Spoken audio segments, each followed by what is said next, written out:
Coucou à tous et bienvenue sur ma chaîne L'Étoile Divine. Alors j'espère que vous allez très bien, moi ça va. Donc dans ce nouvel audio, j'ai envie de vous parler de l'attitude que le chaser doit avoir ou devrait avoir selon les parcours euh, pendant la période de séparation et également au moment de retrouvailles que certains appellent la pré-réunion. Parce que dans la relation de flamme jumelle, dans ce lien, le chaser, comme on dit, c'est la personne qui se rend le plus compte de ce qui est en train de se passer.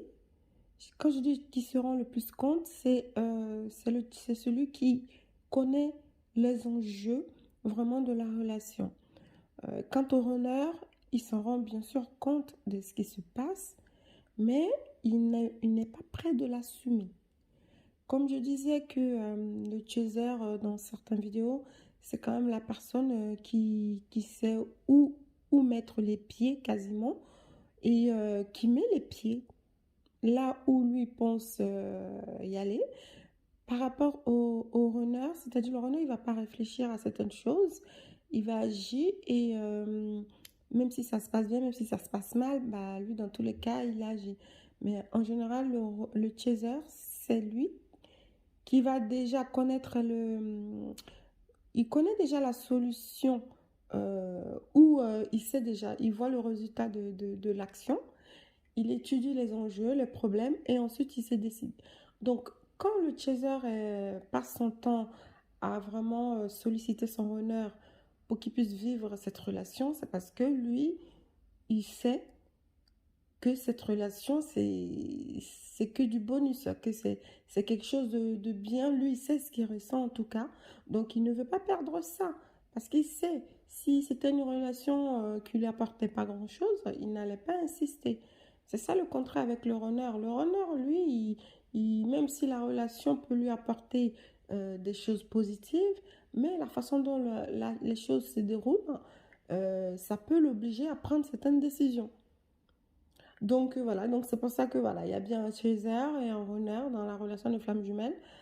Pour que vraiment que le lien se vive, se fasse, il faut vraiment notre ami le chaser pour vraiment que cette relation-là se fasse vraiment. Mais ce qui se passe, c'est que comme le lien est tellement fort, est tellement puissant, les énergies, tout ce qu'on ressent vraiment dans cette relation-là, c'est des choses qu'on ne ressent pas habituellement avec n'importe qui, uniquement avec sa flamme jumelle. Donc le chaser, il peut aussi se sentir un peu perturbé parfois et perdu aussi selon sa vie, parce que comme j'ai dit, il y a le lien de flamme jumelle qui est là, mais il y a aussi la personnalité de chaque personne dans ce couple. On a quand même notre propre personnalité, même si on communique de manière divine avec notre âme est liée, mais on a notre propre personnalité et on a des vies différentes, on a vécu de manière différente avec certaines religions, certaines traditions. Donc, il y a aussi notre personnalité aussi qui peut nous obliger à avoir certains comportements. Et selon l'endroit où on a grandi, on a vécu. Donc, il y a certains comportements, certaines attitudes qu'il vaut mieux pas avoir avec son runner. De un, pour éviter que le parcours soit beaucoup trop long. De deux, pour que le runner aussi puisse activer son mécanisme par rapport à son travail spirituel. Et puis aussi de trois, pour que le chaser euh, évite certaines souffrances aussi. Parce que, comme on dit, on peut aussi être notre propre bourreau. On peut aussi être notre propre bourreau, c'est-à-dire se faire souffrir nous-mêmes. Ça se fait de toute façon, c'est pas que dans la relation de flamme jumelle. Donc, voilà. Donc là, je vais commencer à vous expliquer un petit peu le genre d'attitude qu'il vaut mieux éviter. Alors, je commence un peu par le début. Quand le chaser et son runner ont fait la connexion, quand ils se sont rencontrés, c'est-à-dire le premier jour de rencontre, voilà, il s'est passé quelque chose, etc., etc. Euh, vous avez décidé de vous de vous voir et tout. Maintenant, vous avez été conscients tous les deux de la relation, du lien. Donc, amis Chaser, quand vous êtes en train de vivre vos premiers moments après la rencontre, il faut pas, en fait, trop vous précipiter sur votre honneur. Parce que c'est ça qui pourrait vraiment lui faire peur. Parce que lui, il découvre quelque chose, il ne comprend pas, même vous deux, vous ne comprenez pas. Donc, il faut vraiment vous mettre dans la tête qu'il ne faut pas trop solliciter votre honneur. Il est conscient comme vous. Il est conscient.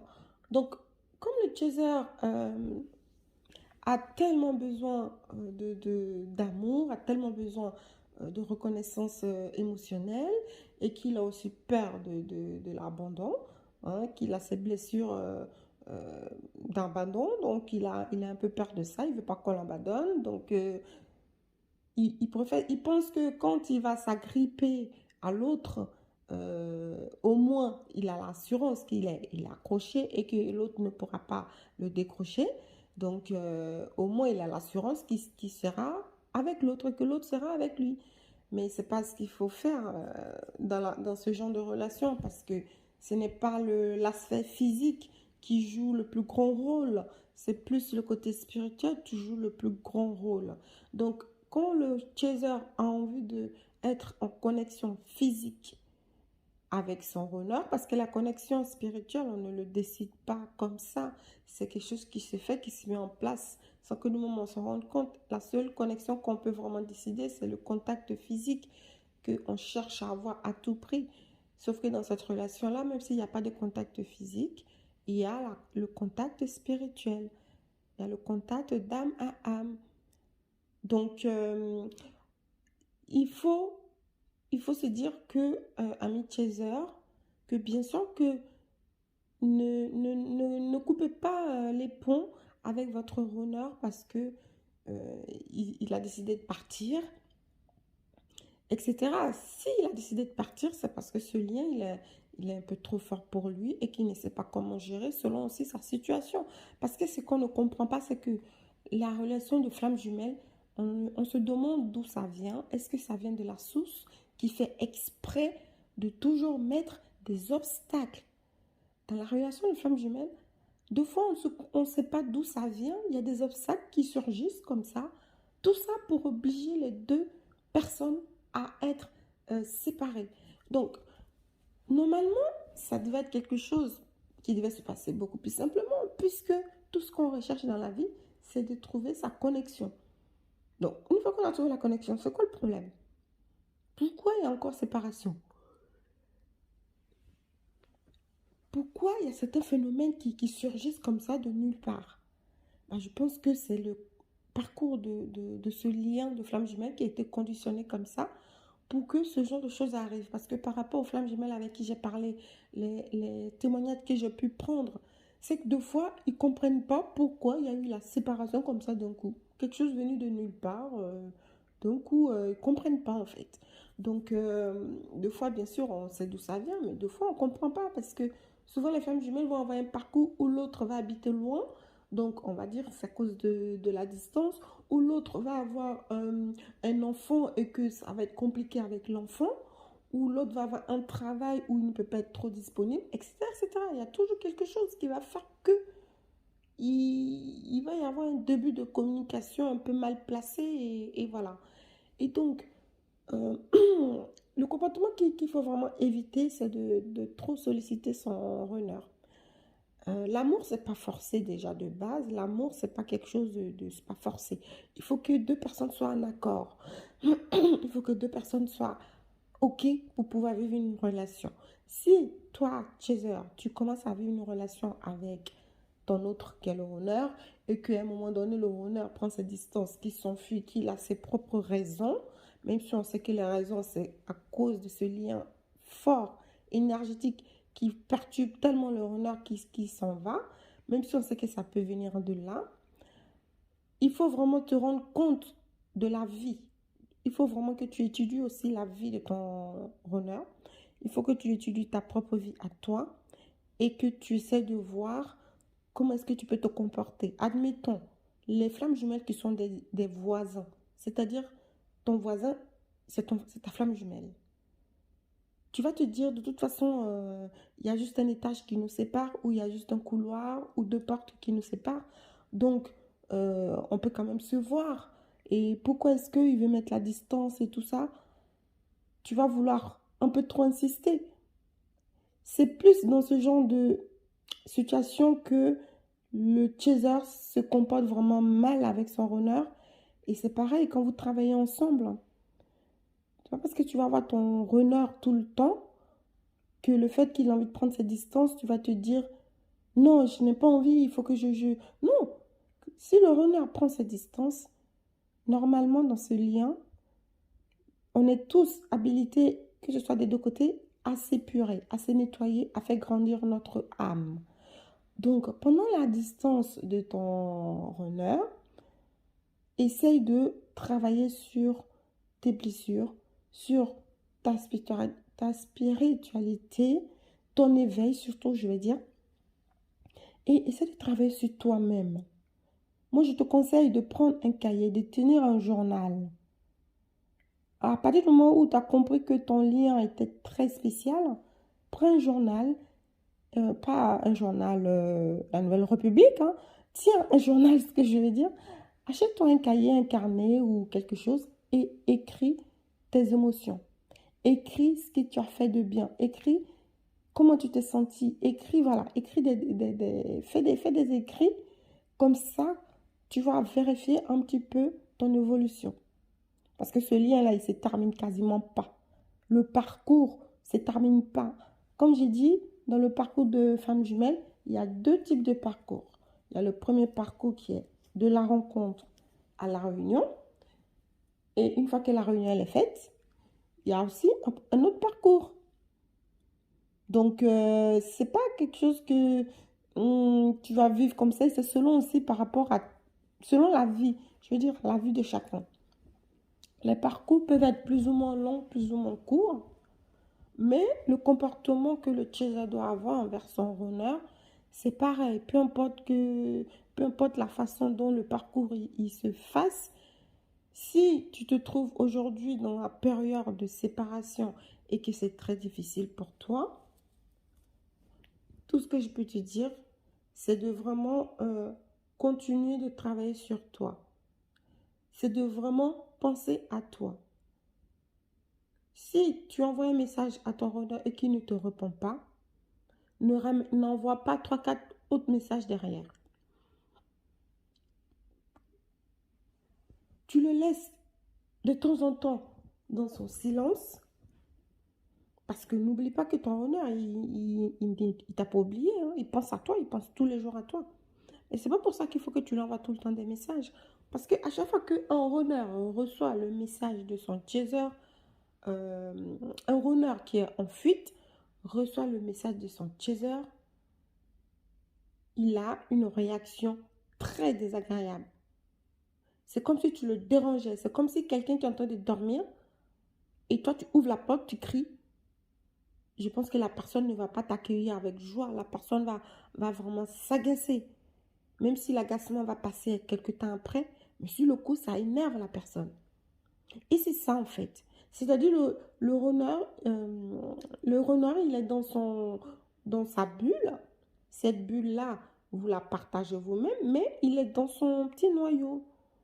Toi, tu sors de ton petit noyau, tu vas tout le temps secouer le noyau du runner. Au bout d'un moment, ça l'énerve. Ça l'énerve parce qu'il sait très bien qu'il ne peut même pas sortir de la bulle. Il est dans la même bulle que toi. Sauf qu'il est dans son noyau à lui. Si le runner pouvait complètement sortir de cette bulle, ça ne l'aurait pas autant énervé le fait que tu viennes. Parce il saura que c'est pour un petit moment. Et que peut-être après, vous n'allez plus jamais être en connexion. Mais quand tu sais que la personne, cette connexion-là va toujours être là. Et que tu as besoin à un moment donné d'être à l'écart. Parce qu'il y a des choses qui ne te rassurent pas. Et que la même personne vient tout le temps te solliciter, Tu n'as qu'une envie, c'est de vraiment disparaître, aller le plus loin possible de cette personne. Donc, vous comprenez ce que je veux dire? C'est pour ça que des fois, c'est très énervant, vous ne pouvez pas savoir. Parce que dans la relation de femme jumelle, en amour, le chaser est la personne qui est qui agace. C'est-à-dire, vous allez avoir plusieurs rencontres et tout ça. Il y a certaines, dans des relations, excusez-moi, je bégaye un peu. Dans les relations, il y a deux fois, votre autre vous énerve, mais vous ne savez pas pourquoi. Il y a quelque chose qui fait que... je ne sais pas comment vous expliquer. Étant donné que le runner, c'est une personne qui a peur de l'amour, qui a peur de l'engagement, qui a peur de vivre des choses au quotidien, tout le temps. La monotonie. Le runner, il n'aime pas ça, il aime changer, il aime bouger. Il n'a même pas envie de s'accrocher à une pierre. Je ne dis pas que tous les runners ne s'accrochent pas. Le runner, être runner dans la vie de flamme jumelle, c'est pas comme être dans une relation normale avec tout le monde. Donc, c'est pareil aussi pour le chaser. Donc, si le chaser veut forcément une relation traditionnelle, un peu comme monsieur, madame, tout le monde, le runner, lui, il a vite compris que c'est pas possible. Mais le chaser, lui, n'a pas compris. Le chaser, il sait qu'il y a une connexion, il y a un truc spécial, il sait ce qu'il ressent, mais il est dans les choses conventionnelles et pas le runner. Donc, c'est pour ça que deux fois, si ça peut être dur, tant que le chaser ne comprend pas qu'il ne peut pas être dans une bulle comme monsieur et madame tout le monde, et ben la distance avec son runner va être toujours là. Donc, à vous, amis chaser, quand vous êtes en souffrance et que votre runner vous manque, vraiment, moi je vous conseille tout simplement de prendre, comme j'ai dit encore, tenir un journal.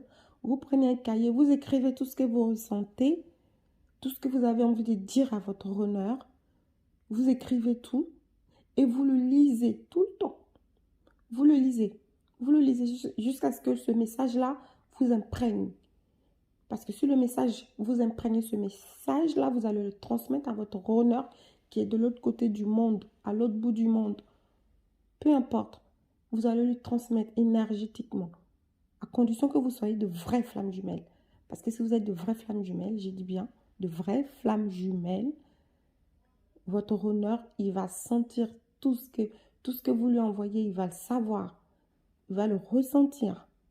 Et lui, il va faire une demande à l'univers de son côté, sans même savoir pourquoi il fait ces demandes-là. Mais c'est par rapport à toutes les énergies que vous lui avez envoyées, il va vraiment demander d'être en paix. Il va demander la paix à l'univers. Parce que lui, il souffre, il est en souffrance, il est en difficulté. Donc, il faut vraiment le laisser là où il est. Je sais que c'est difficile, mais laissez votre runner qui est parti là où il est. De temps en temps, quand il y a des dates un peu spéciales et tout, anniversaire, Noël, Halloween, des petits trucs, histoire de faire un petit coucou. Surtout éviter la Saint-Valentin. Hein. Après, vous pouvez toujours tenter. Hein. Vous pouvez tenter le truc. Mais envoyez un message à votre honneur en plein Saint-Valentin. Bonne Saint-Valentin à toi. Ça veut dire, Jean, tu m'as oublié. Tu ne sais pas que j'existe. D'accord, merci. Tu ne m'as même pas envoyé de message. C'est moi qui t'envoie le Saint-Valentin. Je te déclare encore mon amour. Ça va encore l'énerver. Donc, n'envoyez même pas de message pour la Saint-Valentin. En fait, Noël, Halloween ou son anniversaire, un petit coucou. Parce que lui ne vous oublie pas. Donc, si vos coucous sont irréguliers, c'est-à-dire tous les 3 mois, vous lui envoyez un petit message. Je sais que même un mois, ça va être long pour beaucoup d'entre vous, les chasers. Mais faites-le. Un mois, c'est rien. Je vous dis, dans la relation de flamme jumelle, le temps n'a pas son importance. Même si ça fait 10 ans que vous êtes séparés, quand vous allez vous retrouver, c'est comme si ça faisait hier. Vous voyez ce que je veux dire? Et je vais arrêter cette première partie et je vous reprends pour la deuxième partie. Parce qu'il y a le comportement que le chaser doit aussi avoir pendant les retrouvailles pendant la pré-réunion, pour éviter la fuite du runner. Donc voilà, merci beaucoup d'avoir écouté donc cette première partie sur le comportement que le chaser doit adopter avec son runner. Et vous retrouverez la deuxième partie tout de suite après. Voilà, alors je vous souhaite une très belle journée, une très belle soirée. Merci pour votre écoute et je vous dis à très vite pour une prochaine vidéo.